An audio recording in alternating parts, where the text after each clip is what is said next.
Alors, comment est-ce qu'on fait? Eh bien, on va travailler sur ce qu'on appelle le cycle. Alors, en fait, le parcours client, vous le verrez, on appelle ça aussi le cycle client. On va travailler sur des étapes, on va travailler sur des interactions et on va travailler sur des M.O.T qui en fait veulent dire Moment of Truth, donc moment de vérité ou des moments clés. On va les travailler comment? Alors, quelques apports théoriques tout d'abord. Le premier, c'est une étude qui nous vient de 3 chercheurs qui s'appellent Arnoux, Price et Zikan, qui en 2002 ont,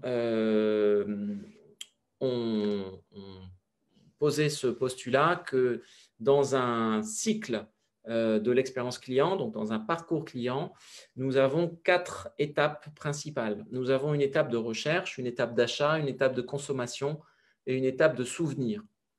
Donc, si je prends le cas d'une banque ou le cas d'un hôtel, eh bien, allez, je déménage, j'arrive à Abidjan, je recherche une banque, donc je vais aller sur un consommateur averti en vaut deux, par exemple, hein, un site sur Facebook, et je vais poser des questions sur est-ce que vous auriez une banque à me recommander. D'accord? Et puis ensuite, je vais aller dans cette banque-là et je vais acheter un service bancaire. Donc, je vais ouvrir un compte, je vais prendre tel type de carte ou tel type de carte, et je vais donc commencer, après l'achat, à consommer ce service bancaire. Et puis, tout au long de mon parcours, quand je serai sorti de la banque, j'aurai un souvenir, entre guillemets, que je vais peut-être aller partager du coup à nouveau sur un consommateur averti en vaut deux, en mettant, ben voilà, ça y est, je suis client sur cette banque-là, c'est très très bien, je vous conseille tel conseiller, etc. De la même façon pour un hôtel, je vais faire la recherche peut-être sur booking.com ou sur TripAdvisor.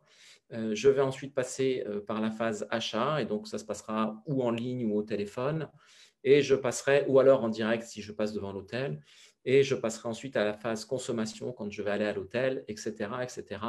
Et je vais aussi me souvenir de mon passage à l'hôtel en postant notamment un avis sur TripAdvisor. Et vous voyez que l'étape du souvenir va nourrir l'étape de la recherche. Donc, la gestion des réputations, c'est aussi quelque chose qui est très important parce que ça vient nourrir mon étape de recherche.